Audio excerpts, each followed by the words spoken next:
Dieu demeure dans ses principes. Ce qui est vrai, c'est qu'en République démocratique du Congo, nous avons les hommes de Dieu. Dieu sait qu'il travaille avec les hommes de la RDC. Mais qui sont ces hommes capables d'apporter ces messages de la vie, ces messages qui sauvent? En République démocratique du Congo, depuis l'époque des Mouzé Adinabala, les Sikatenda et les autres, est-ce la continuité? Elle est là. Est-ce la réserve? Et rassurée. Qui peut parler au nom de l'Église? Qui peut porter la voix de l'Église? La RDC, le point, l'Église catholique est-elle plus puissante que le pouvoir établi? Nous avons autant de confessions religieuses. Pourquoi il y a une confusion sur l'autorité? Pourquoi il y a une confession religieuse qui prend le dessus sur d'autres confessions? Est-ce qu'il y a la colonisation religieuse, encore jusqu'à aujourd'hui? Toutes ces questions très questionnantes, c'est avec l'homme intelligent de mon pays, un homme de Dieu. Il est ici avec nous, l'archevêque supérieur Dodo Kamba Israël, lui qui est le coordonnateur, le président d'une nouvelle communauté cure, communauté unie du réveil. L'archevêque, soyez le bienvenu. Merci. Ça fait autant de mois, les gens ont besoin de vous. Vous étiez dans la prière ou vous ne voulez pas seulement paraître? Non, mais j'ai toujours été là en train de servir. Je suis là dans mon pays, à mon poste. Vous êtes fier d'être Congolais? Tout à fait. C'est une fierté, d'autant plus que je n'ai pas eu de choix par rapport à ça. Et voilà, je suis fier de l'être. Ce qui se passe dans votre pays vous colle la honte? Pas tout à fait, du moment donné que, pour moi, ça constitue des défis à relever en tant que peuple, en tant que compatriote. Mais quelque peu, oui, il nous arrive d'être indignés de temps en temps de certaines choses, mais pour nous, ça constitue carrément des choses à éradiquer, de certaines, et on fait avec. Mais nous croyons que dans l'avenir, les choses seront beaucoup plus claires et bonnes. L'archevêque supérieur, Dodo Kamba Israël, quand vous voyez l'homme congolais, pour vous, vous êtes un scientifique, hein, en dehors d'être l'homme de l'Église. Tout à fait. Est-ce qu'il faut réformer l'homme congolais? Est-ce que nous avons des Congolais capables à relever les défis de ces grands pays? Un capital humain important. Vous savez, le problème se situe à un seul niveau avec le peuple. Parce qu'il faudrait savoir que nous avons traversé pas mal de tragédies, de certaines choses qui ont malheureusement déformé le peuple. Il faudrait vraiment qu'il y ait une petite réforme, une sorte de recyclage des mentalités, des changements à ce niveau-là. Parce qu'il faut admettre qu'avec tout ce que nous avons vécu depuis l'époque de Mobutu et tout ça, et le changement qu'il y a eu après un certain moment, pas mal de choses ont concouru pour, excusez-moi les termes, abêtir quelques personnes. Alors, nous avons, la population, le peuple, encore du mal à embrasser le changement et à pouvoir composer avec. Et c'est comme ça qu'il faudrait les concilier avec la parole des dieux. C'est très simple. Un jour, Christ dit, on ne peut pas mettre le nouveau vin dans une vieille outre, ce qui signifie qu'il faudrait qu'il y ait dorénavant, d'abord, au départ, une préparation. Et je pense que le peuple n'est pas préparé à embrasser le changement. Et ça, c'est un travail vraiment d'arrache-pied qu'il faudrait faire au quotidien. Il faudrait qu'on fournisse un effort de changer les paradigmes. Parce que là, c'est vraiment un vrai problème. Vous savez que à la lumière de la parole de Dieu. Je parle par exemple de la parole de Dieu. Vous voyez, quand Jean-Baptiste est arrivé, parce qu'à l'époque, le peuple a vécu sous la loi, et quand Jean-Baptiste arrive pour préparer le peuple à rencontrer le Seigneur, il commence avec un message, il dit « Répentez-vous ». C'était son premier message. « Répentez-vous, car la cognée est mise à la racine des arbres. Tout arbre qui ne produira pas de bons fruits sera coupé et jeté au feu. » Là, quand il dit « Répentez-vous », ça vient du mot, repentance vient du mot grec qui dit « métanoïa », qui veut dire tout simplement changement de mentalité. C'est-à-dire, vous devez changer de mentalité afin de recevoir le Christ. Sinon, il y aura incompatibilité avec le message que le Christ apportera. Et Christ lui-même, à son arrivée, avant qu'il ne s'introduise, son premier message était également celui-là. Répentez-vous, car le royaume des cieux est proche. Pour embrasser le royaume, il faudrait qu'il y ait le métanoïa, le changement de mentalité. Vous devez changer de mentalité, sinon le royaume constituera un problème pour vous. Et après que Christ soit parti, les apôtres sont restés dans les actes des apôtres. Le premier message également que l'apôtre Pierre viendra donner, dans Acte 2, il dit encore « Répentez-vous, afin de pouvoir recevoir le Saint-Esprit. Vous ne recevrez pas le nouveau esprit avec l'ancienne mentalité. » C'est-à-dire changement de mentalité. Ça, c'est un problème réel que le peuple rencontre aujourd'hui. Et il faut savoir qu'avec ça, c'est un travail qui nécessite un engagement ferme de la part de tous les leaders à tous les niveaux, et voire même les politiques. De tous les leaders à tous les niveaux, parce que vous avez parlé, voire même de politique, parce que vous, l'Église, vous avez un grand travail à faire. Il y a l'Église, il y a l'école, vous devez assurer vraiment vos tâches. Il y a un ancien président qui avait dit « Je n'ai pas pu transformer l'homme congolais ».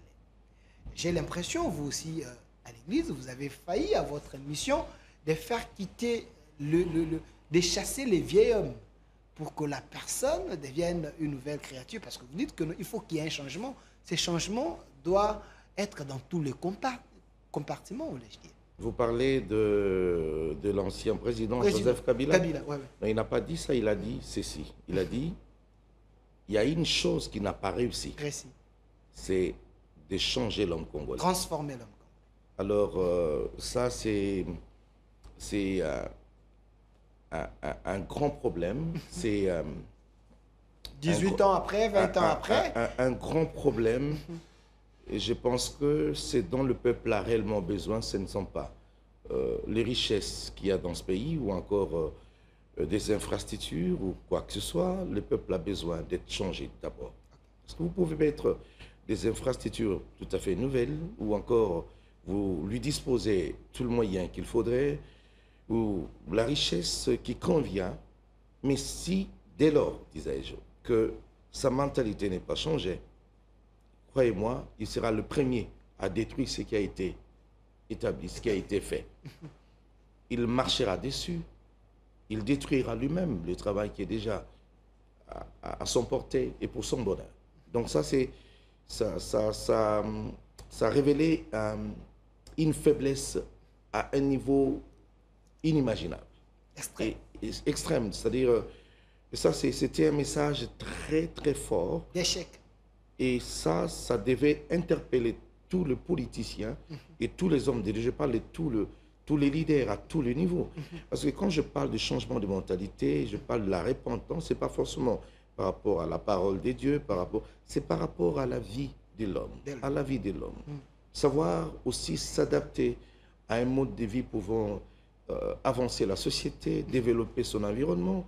Car pour moi, l'intelligence, est une capacité qui peut permettre à l'homme de développer son environnement. Si une intelligence n'arrive pas à développer l'environnement de l'homme, elle devient une intelligence obscure.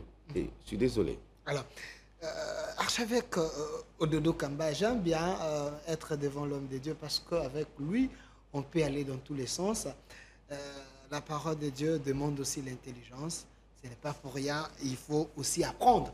Alors, l'archevêque de Dokamba, parce que le sujet d'aujourd'hui, c'est un sujet important. On va aborder le sujet RDC, l'Église catholique est-elle plus puissante que le pouvoir établi? Mais parlons d'abord de certaines questions qui se trouvent dans les arriérés de la République. Parce que les gens m'ont demandé quand même de ne pas oublier ces questions.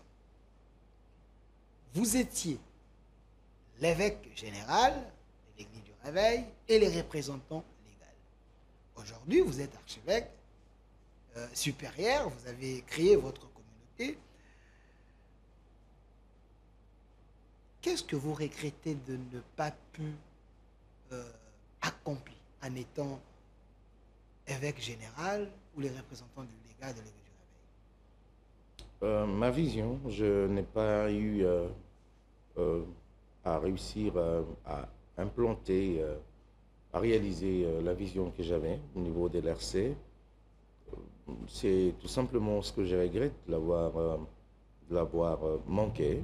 Mais en dehors de cela, je ne regrette pas pour tout dans l'ensemble parce que j'ai acquis une très grande expérience et j'ai eu à faire connaissance avec beaucoup d'hommes de Dieu qui ont contribué pour beaucoup dans ma vie en tant que pasteur d'abord, serviteur de Dieu. Et dans l'ensemble, pour moi, ça a été une très belle expérience et n'empêche que l'on continue à servir et avancer dans ce que nous est appelé, dans ce que nous est donné à faire. Est-ce que vous avez un père spirituel? Tout à fait. Il y a ceux qui pensent que vous n'avez pas un père spirituel. Tout à fait. Je l'ai. Il est comme Paul. Ça veut dire. Non, je suis sorti de quelque part. J'ai été formé. J'ai une petite histoire dans ma vie. Vous pouvez nous aider un peu parce que les internautes regardent. Oui, j'ai été dans une église où j'ai évolué simplement comme tous les frères et jusqu'à ce que je sois appelé. J'ai dû quitter sans créer de problème pour répondre à l'appel que Dieu m'a lancé. Et après, j'ai été même consacré au début par mon père spirituel qui est encore vivant jusqu'à aujourd'hui. Il s'appelle comment? Eli Kadima. Okay. Donc, il est sorti de la lignée de KDC. C'est un homme intègre, un homme bien que Dieu a utilisé pour ma personne.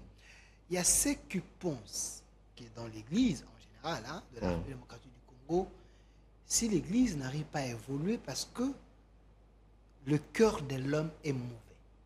Est-ce le constat que vous avez aussi fait comme l'ancien évêque général et les représentants légaux? Bon, d'abord, pour ça, permettez-moi de parler d'abord en tant que chrétien, enfant de Dieu simplement, parce qu'après, toute la titromanie qu'on peut se donner, ça ne change pas grand-chose quant à notre relation avec Dieu, surtout qu'on parlait de cœur ici. D'abord, en tant qu'enfant des dieux, je pense que le cœur de l'homme a toujours été une cible, que le diable, l'ennemi a toujours visé à tout prix.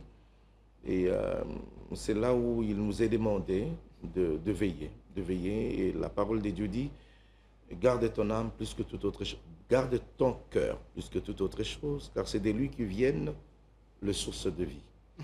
Je pense que nous avons tous ce devoir de veiller sur nos cœurs qui, de temps en temps, sont affectés par les déceptions, le problème, le choc, les comportements des uns et des autres, les échecs de la vie. Parfois, ça influence en mal notre façon d'être et ça ne facilite pas la tâche. Quelqu'un a dit l'homme n'est que l'environnement, n'est que le produit de son environnement. Au jour le jour, nous vivons des déceptions où nous-mêmes nous décevons quelques-uns, des trahisons au jour le jour. Alors, si vraiment on se laisse emporter par ces choses, on ne sera pas utile aux autres. Or, la parole de Dieu veut à ce que nous vivions pour les autres aussi. C'est important.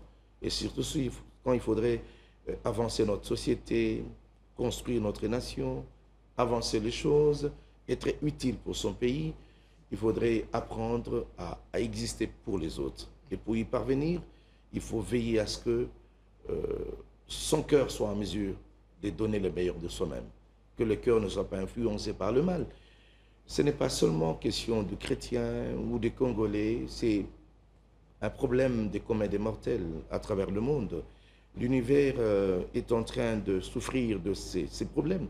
Il y a des guerres un peu plus partout, vous le constatez, le monde est pratiquement dans des sérieux soucis où les gens,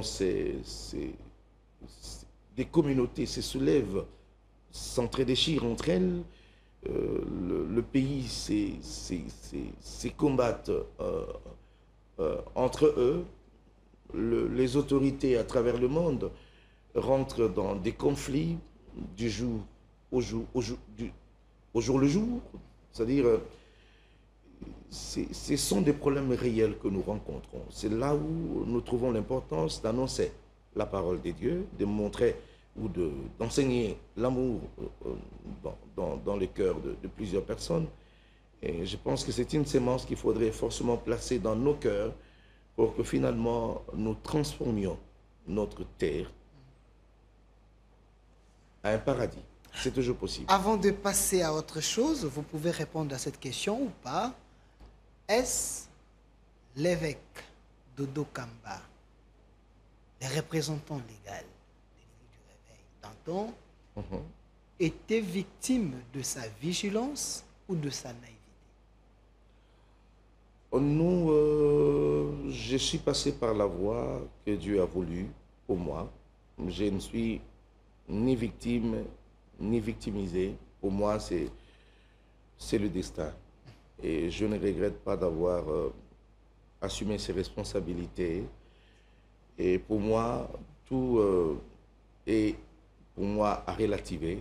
Et puis, je pense qu'on n'a pas que de mauvais souvenirs, on a des bons souvenirs en même temps.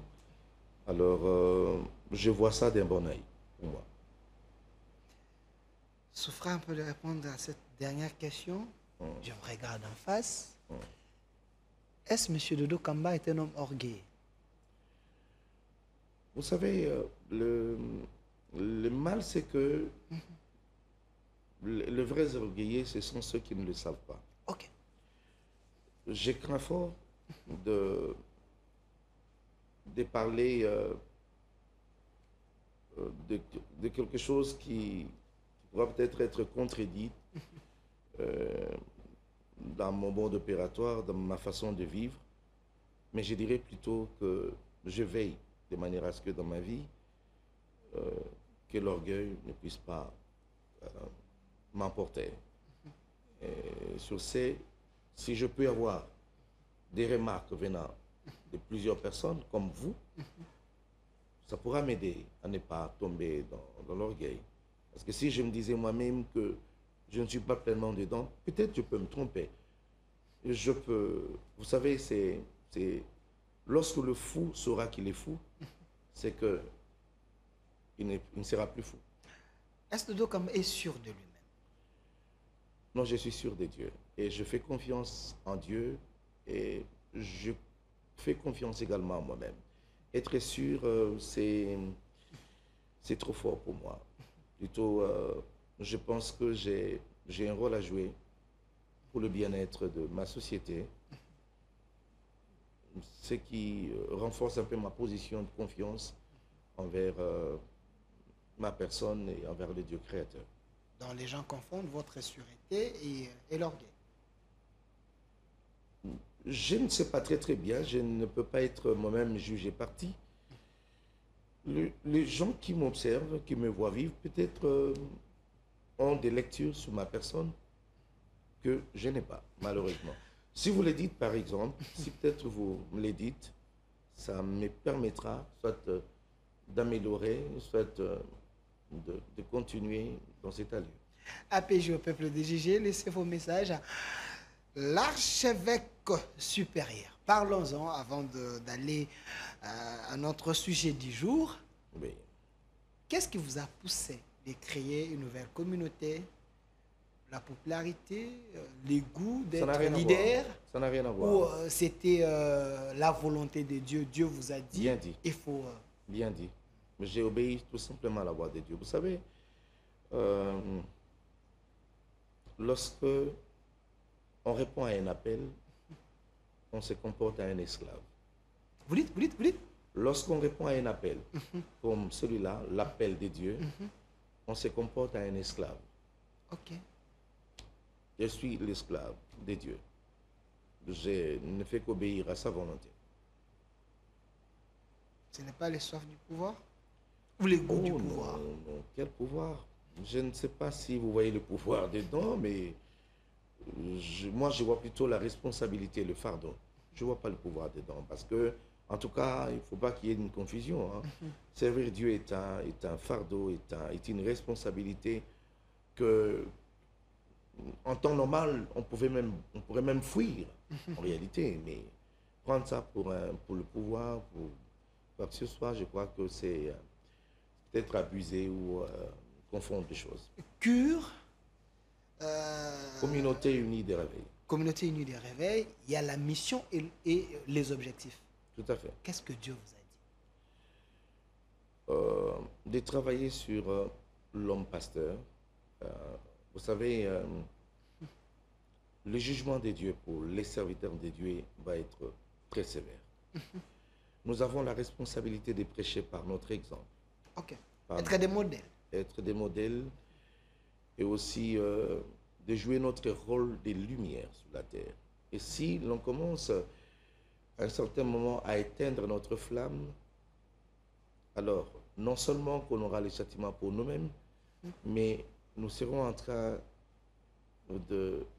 d'amener les chaos au milieu du peuple. Je pense que la restauration d'un peuple, d'un pays, d'une nation dépend du redressement de l'autel. Et pour que l'autel soit redressé, il faudrait que les serviteurs de Dieu, c'est-à-dire les sacrificateurs, prennent conscience et qu'ils fassent leur travail de manière convenable. Je suis dans Jérémie chapitre 2, où Dieu est en train de dire, ce que j'ai contre vous, c'est que les serviteurs de Dieu m'ont tourné les dos pour faire autre chose. Alors là, je vous appelle à la conscience, sinon le châtiment sera beaucoup plus sévère et fort pour votre peuple. Nous souffrons de beaucoup de choses dans notre pays, mais la part ou la responsabilité des serviteurs de Dieu n'est pas à négliger, en fait, dans tout ce qui nous arrive. Et je dirais même, ils sont le premier, nous sommes le premier, nous, en tant que serviteurs de Dieu, à porter cette responsabilité. Je vais vous donner un exemple simple. Nous sommes dans le livre de 2 rois.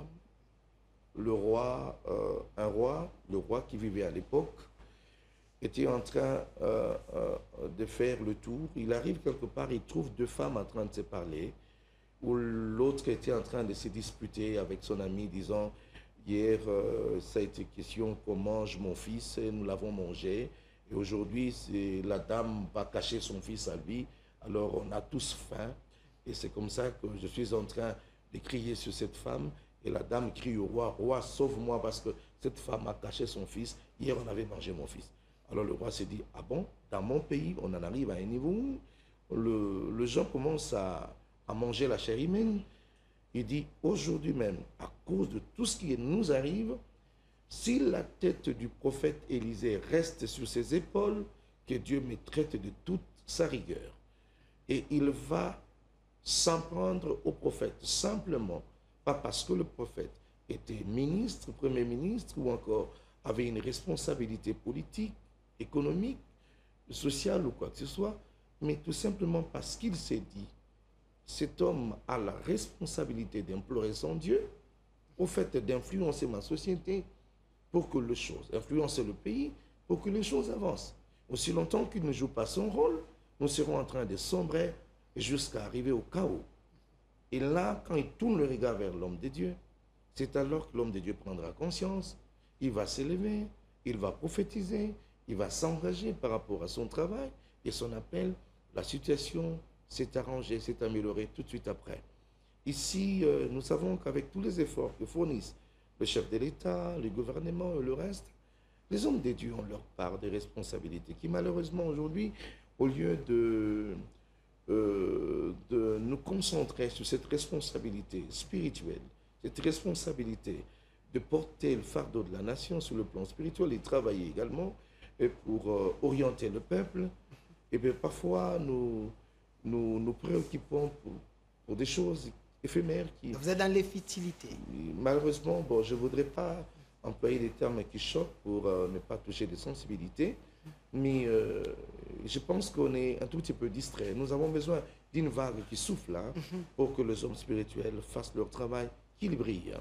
L'archevêque supérieur de Dokamba, Israël, une question directe.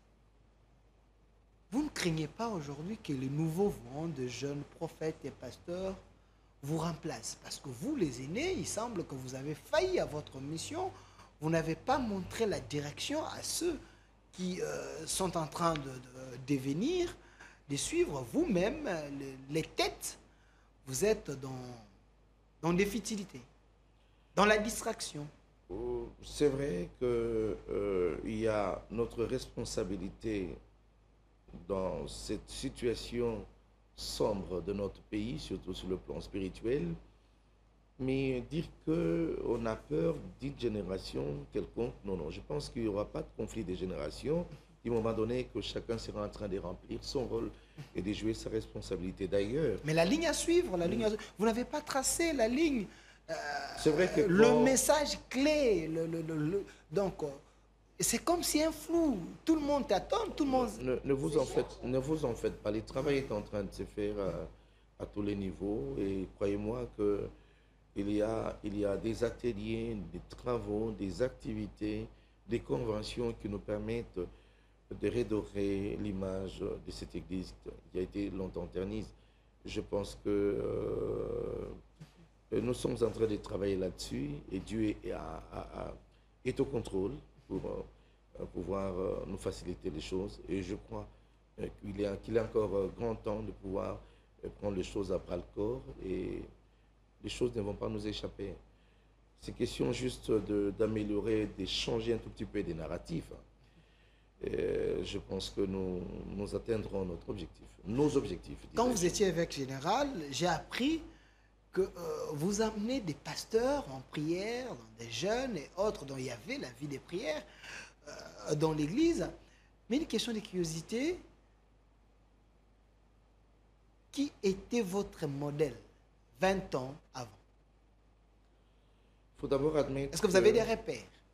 J'ai des repères, il y en a plusieurs. Je ne voudrais pas citer un seul pour que quelqu'un d'autre dise, eh bien attends, pourquoi pas moi?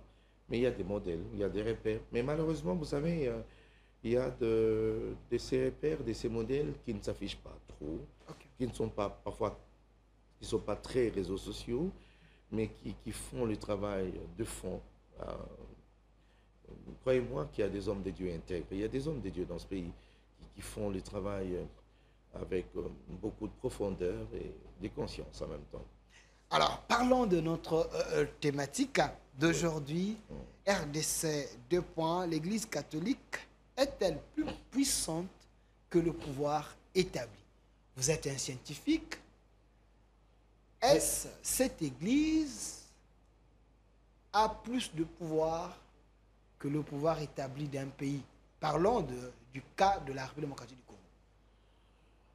Non, mais croyez-moi, je ne vois pas comment établir ces parallélismes entre l'Église catholique et le pouvoir établi parce que les deux ne font pas la même chose. Il faudrait quand même dissocier, séparer les responsabilités. Là, il faudrait quand même que je vous solliciterai de révisiter cette façon de faire, sinon pour le respect, n'est-ce pas, de l'Église catholique et du pouvoir. Ça n'engage que moi, parce que l'Église catholique fait autre chose.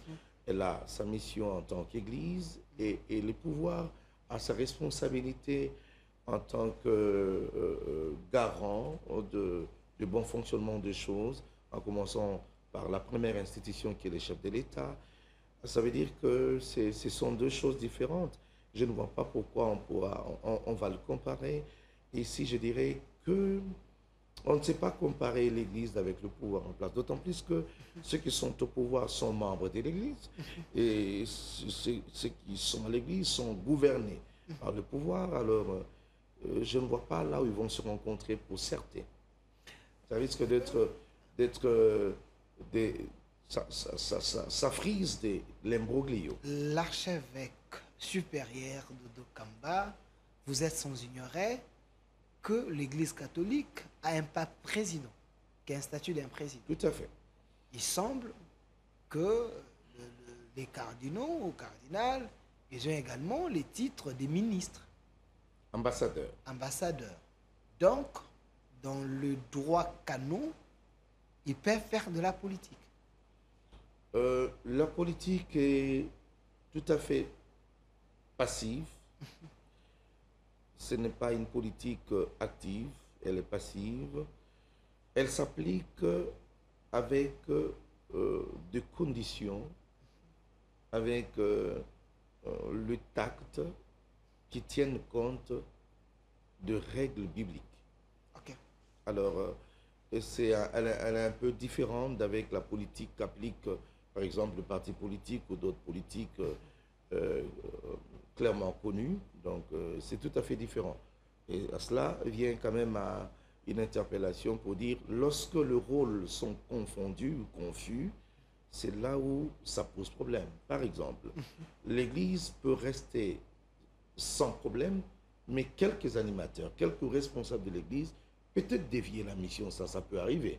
À ce moment-là, on n'engagera pas directement l'Église elle-même, mais on regardera quelques individus, quelques clergés, quelques évêques, pour leur cas personnel, qui en réalité ne devra pas engager toute l'Église. Il faudrait que nous soyons clairs là-dessus.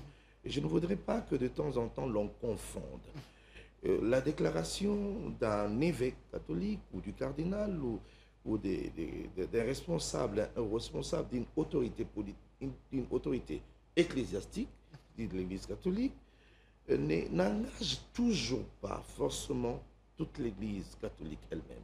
Parce qu'il y a beaucoup, parce que l'Église elle-même doit être respectée. C'est une Église. J'ai eu pour moi beaucoup de chance d'avoir travaillé quelque peu avec Monseigneur Outembi, une personne à qui j'ai beaucoup de respect. Et je pense que l'Église catholique, elle est à respecter. Mais des fois, il y a des engagements personnels de certaines personnes qui parfois emportent comme ça. Et on peut se retrouver en train d'attaquer directement l'Église, alors que l'Église, c'est un corps. Un corps un corps invisible, on peut le dire, de manière à ne pas cibler une seule personne, c'est des milliers ou des milliers, sinon des millions de personnes. J'aimerais être direct avec toi pour ne pas tourner autour du pot. Il y a quand même une opinion qui pense que le cardinal Ambongo, il fait de la politique dans l'Église catholique.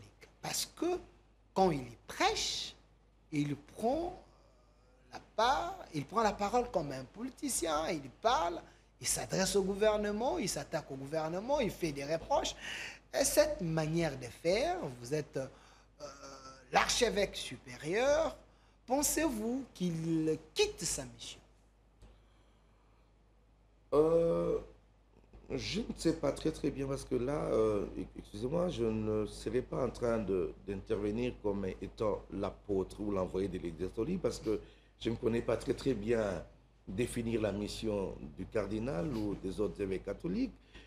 Mais à mon humble avis, en tant qu'homme de Dieu, j'essaye de réfléchir, de répondre comme aussi religieux, responsable de ma structure confessionnelle.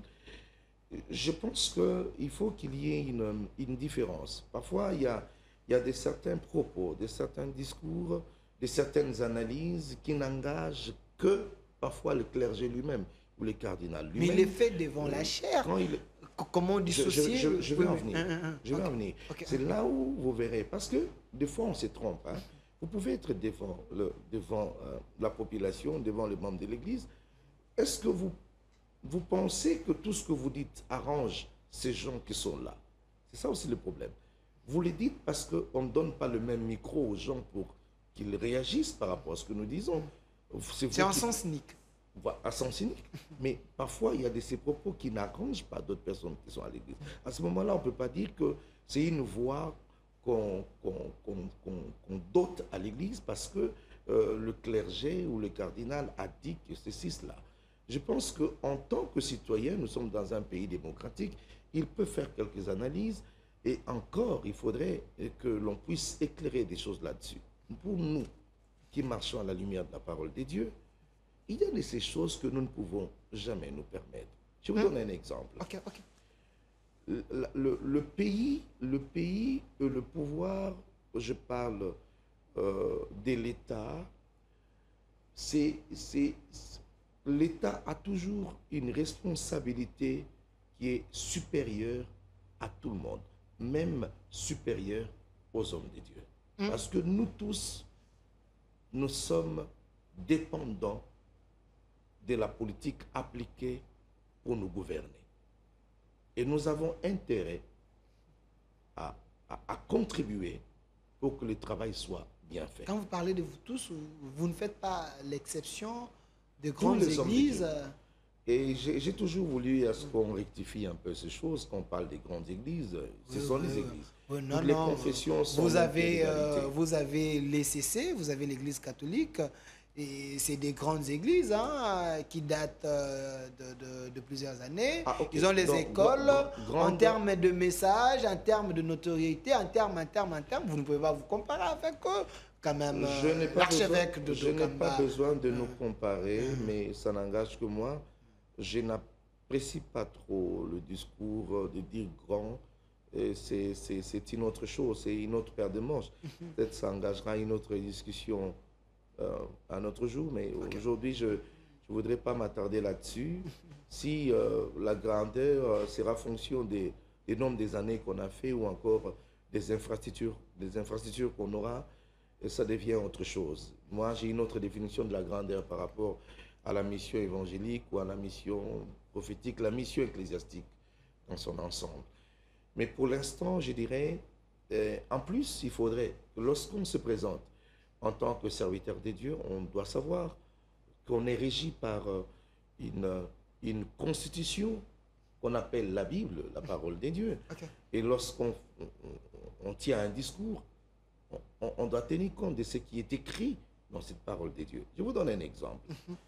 Quand vous voyez, par exemple, un clergé, un homme de Dieu s'élever et parler du mal de l'autorité établie, le chef de l'État, par exemple, comme ça, sans retenue, c'est question de savoir est-ce qu'il le fait en tenant compte de ce qui est écrit dans la parole de Dieu ou ce sont ses propres pensées. Parce que la parole de Dieu dit, lorsque vous lirez dans la parole du Seigneur, je suis dans Ecclésiaste, chapitre 10e, le verset 20, le premier paragraphe dit ne maudis pas le roi, même pas dans tes pensées. C'est-à-dire, si vous avez un roi, ça c'est la parole de Dieu. Quand le roi est établi, le chef de l'État est établi, tu ne peux pas le maudire, tu ne peux pas dire du mal, tu ne peux pas parler mal de lui, même pas dans tes pensées. Ça c'est la parole de Dieu qui nous dit cela. Et par moments, il y a des gens qui s'amusent, même au nom de l'Esprit de Dieu, au nom de la parole de Dieu, au nom de leur titre ecclésiastique, pour en arriver jusqu'à maudire et à sortir de mauvaises paroles contre les autorités et contre le chef de l'État. Et là, ce n'est pas la parole de Dieu. En plus, je sais que vous voulez en arriver à un débat où j'ai suivi récemment quelques personnes parler autour de cette décision de la peine de mort. La peine de mort. Je crois que c'est ce qui fait couler de l'encre depuis même l'évêque, même les cardinaux en ont parlé, que c'est juste pour mater les opposants, les règlements des comptes et autres là. Donc, non, ça n'a rien à voir parce qu'au fait, lorsque il faudrait parler en tant qu'homme de Dieu, il faut savoir celui qui parle en tant qu'homme de Dieu est régi par quoi? Si on est régi par la Bible, que nous ouvrons pour enseigner et prêcher, il faut lire la parole de Dieu. Qu'est-ce que la parole Vous de Dieu? pensez que de l'autre côté, ils Non, n'élisent pas... non, je ne dis pas ça. Je ne dis que simplement lorsqu'il faudrait sortir de certains propos. Par exemple, Mais parce que quand vous parlez, vous citez la Bible, J'ai l'impression que vous les enseignez indirectement, qu'ils n'élisent pas la Bible. Bon, peut-être je ne voudrais pas directement dire ça, parce que par exemple, lorsqu'on parle de la peine de mort, moi je ne vois pas comment ça dérange les gens. Je vous donne un exemple simple. Ok. Je suis dans Exode, chapitre 34e, parce que nous sommes les hommes d'église. Ok. Je crois que l'église catholique, comme moi, utilise la Bible comme notre guide, notre constitution, notre livret de base, comme notre convention qui nous permet, qui nous régit, qui nous conduit même. Mais Exode, chapitre 34, le verset 6e, la Bible dit, Dieu est lent à la colère, riche en bonté et en fidélité. Et le 7e verset dit, il accorde sa miséricorde, sa grâce à son peuple, il le prolonge et jusqu'à accorder le pardon aux rebelles et aux pécheurs, mais il ne tient pas le coupable pour innocent. Et il punit l'iniquité des pères sur le fils et jusque des fils à leurs fils,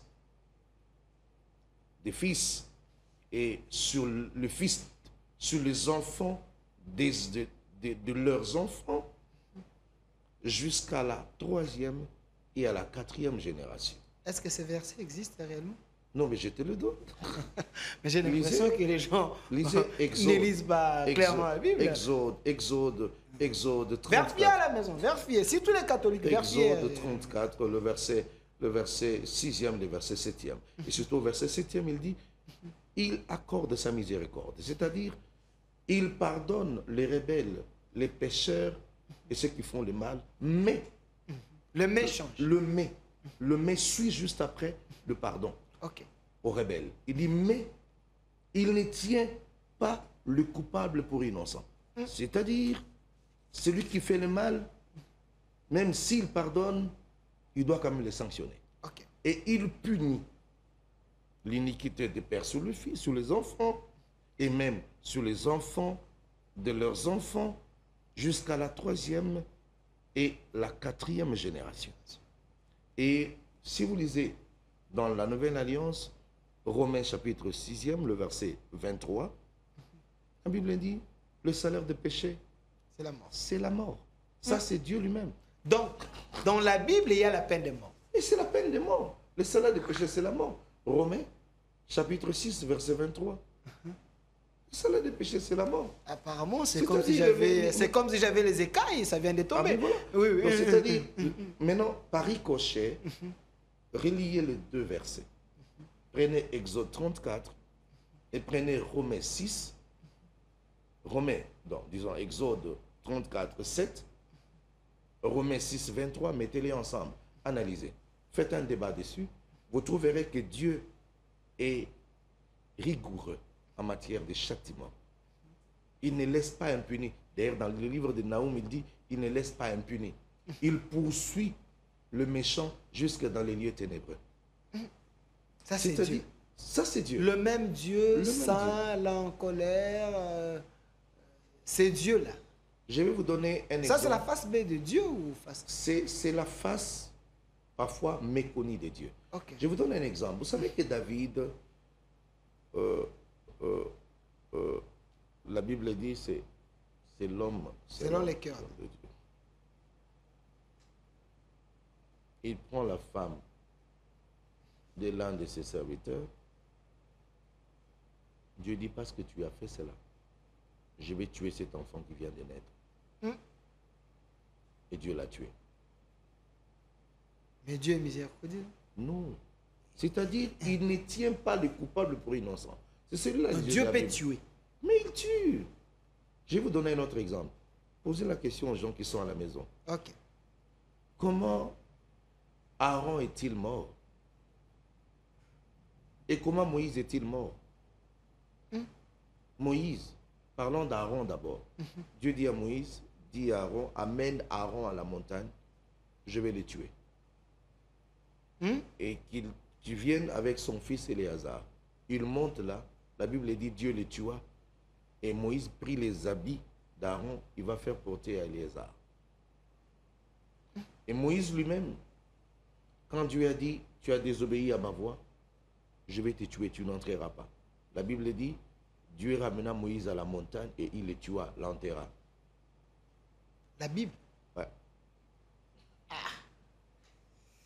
L'archevêque supérieur. C'est-à-dire, moi, je pense que aujourd'hui, nous devons encourager le chef de l'État. Nous devons honnêtement encourager sa démarche parce que moi, ça me fait très mal de voir que parfois, il y a des gens qui restent impunis encore, alors qu'ils méritent quand même le châtiment. Quelque part, ça dérange un peu. Ça dérange pas mal de personnes. Et la justice élève une nation. Lorsqu'on parle de la justice, il y a le châtiment de Dieu. On ne peut pas laisser le coupable impuni. Quelqu'un qui tue, quelqu'un qui trahit le pays. Vous savez combien de gens sont morts dans l'entretemps? Aujourd'hui, ça me fait très mal lorsque on compte le nombre de morts dans notre pays. Mais il y en a encore qui continuent à penser qu'il faudrait continuer à tuer les Congolais, il faudrait que les gens meurent. Mais attends, on les regarde et demain on les acclame. On dit même, voilà, il faut négocier pour eux des postes, qu'ils puissent gouverner et diriger. Alors ça fait très mal. L'archevêque supérieur Dodo Kamba, j'aimerais que vous puissiez se mettre aussi à la place de mécontents. Il semble que l'Église catholique ou le cardinal Ambongo pense qu'on a instauré une dictature avec ces régimes. Il y a plus de mécontents parce que la gestion n'est pas bonne. Donc, il y a des frustrés. Ne pensez-vous pas que c'est la manière de faire de ces régimes qui pousse ces Congolais à aller appliquer l'article 64 de la Constitution? Ça dépend de l'interprétation de cet article 64. C'est prendre en charge. Et c'est prendre en charge en prenant les armes contre ce frère? Non. Ça, c'est mal interprété. Lorsqu'on dit c'est prendre en charge, c'est comme je suis en train de dire, nous, lorsque nous verrons que, par exemple, dans notre pays, on commence à vouloir nous imposer par l'Occident beaucoup de choses, nous allons nous lever pour dire non. Parce que nous ne voulons pas que l'on puisse vendre notre pays, que l'on puisse balkaniser notre pays.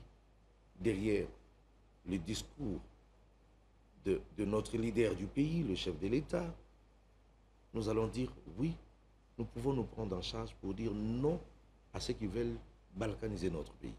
Nous avons fait des marches. Ça, c'est l'expression que l'on trouve dans l'article 64. Mais lorsqu'on prend des armes pour tuer des innocents, de pauvres innocents, de pauvres villageois, qui n'ont rien à voir avec vous, qui n'ont rien à voir avec tout ce qui se passe, et vous le tuez tout simplement parce que vous voulez avancer et prendre des positions, occuper les terres, gagner derrière et faire entendre votre voix. Là, c'est la méchanceté. Et là, nous ne pouvons pas le permettre. Moi, je pense que, honnêtement, il y a une façon de s'exprimer que de prendre cette voie-là.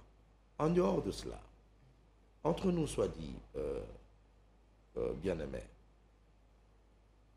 je pense que dans cette phase, parler de la dictature dans notre pays, je pense que c'est quand même trop fort, parce qu'aujourd'hui, on voit pas mal de personnes, moi je vois à la télé beaucoup de gens émettre leurs avis contraires, et parfois même débordés aussi, et ils ne sont pas inquiétés. Et je pense que rien que pour ça, de là où nous venons, on ne peut pas aujourd'hui parler d'une dictature à un certain niveau. Donc le président Félix, c'est un démocrate? Non, mais attends, je pense que, pour être honnête, je pense qu'il est de parce que moi je vois jusqu'ici, Si on peut trouver certains éléments dans le mode opératoire de certains politiques et que l'on trouve frisé tout ce que vous dites, la dictature et tout cela, mais il y a une manière de procéder. On approche, on en parle, on reproche, surtout qu'en tant qu'homme de Dieu, on propose des ateliers quant à ça. Mais moi, je pense qu'aujourd'hui, parler vraiment de notre pays en termes de dictature de la part de l'autorité établie, on parle du chef de l'État, et quand même, il faut être honnête, on sera en train de parler d'une chose que l'on ne voit pas, ce ne serait pas correct et pas juste du tout. Il nous reste 2 minutes, des dernières questions. Vous avez organisé quelque chose au stade Vama, Oui. Jeunes et Lemboyamboka. Aujourd'hui, il y a des jeunes qui adhèrent dans le mouvement de ce méchant Corneille Nangaa. Un mot aux jeunes, parce que les gens voulaient que vous puissiez vous adresser à cette jeunesse qui est tentée d'y aller par le coup de billet. Je parle aux jeunes de mon pays. On avait dit autrefois, dans notre activité au stade, Jeunes et Lemboyamboka, nous nous sommes exprimés à ce sujet. Et nous avons dit, jeunes, on ne peut pas te manipuler après quelques billets de banque. Après ton avenir, et ton lendemain, ton futur, celui qui répand le sang de l'être humain, Dieu le punira. Il ne restera jamais impuni. Aujourd'hui, en dehors de lois et règles du pays, on a aujourd'hui la peine de mort, il y a aussi quelque part les châtiments de Dieu. Car ici, l'on parle de lois du pays où vous serez peut-être punis par l'État, où vous irez en peine de mort, mais avec Dieu, vos enfants vont en pâtir. Des générations, jusqu'à la 4e génération, vous allez payer des cessants. Ça ne sert à rien. Cette année, nous pensons également retourner au stade. Au mois d'août, nous serons encore au stade. Nous allons parler avec notre jeunesse. Nous ne permettrons pas que ce genre de choses prennent l'allure dans notre pays, alors que nous avons conscience de notre mission dans notre pays, celle de pouvoir soutenir notre nation avec tout ce que nous avons déjà vécu dans ce pays. Nous sommes restés longtemps en arrière. Il faudrait qu'on soutienne les bonnes initiatives du chef de l'État, les bonnes initiatives du gouvernement. Là où il faudrait qu'on mette nos mains pour avancer les choses, en tant que jeunes, nous devons le faire. Mais ce n'est pas le moment de nous déchirer entre nous, de nous tuer entre nous et de faire du mal à nos propres membres de famille. Je pense que c'est une manière de cracher sur la bénédiction que Dieu nous a donnée. C'est une manière de cracher sur la bénédiction. L'archevêque supérieur, nous entrons dans un terrain très glissante, mais c'est quand même important parce que quand j'ai annoncé que j'allais vous recevoir, j'ai reçu plus de 100 et quelques questions. Les gens veulent à ce que vous puissiez répondre à cette question. Mais oui, c'est à vous de voir si vous pouvez répondre ou pas. Ouais. Mais si vous pouvez utiliser tous vos casquettes. Vous répondez comme artiste, musicien, parce que vous avez composé des chansons qui ont béni plusieurs personnes. Nous avons des événements au Stade des Martyrs. Ouais. Il y a le pasteur Mike qui va jouer. Ouais. Il y a aussi le pasteur Moïse Mbi. Ouais. J'ai dit, vous pouvez utiliser tous vos casquettes comme prophète, comme chantre. Quand vous voyez ces concerts aujourd'hui, ça crée trop de polémiques dans les réseaux sociaux. Vous voyez la gloire de Dieu dans ces concerts ou le positionnement entre des articles qui va faire les plans, qui va satisfaire les autres ou pas, et quel conseil que vous pouvez donner à ces deux grands artistes?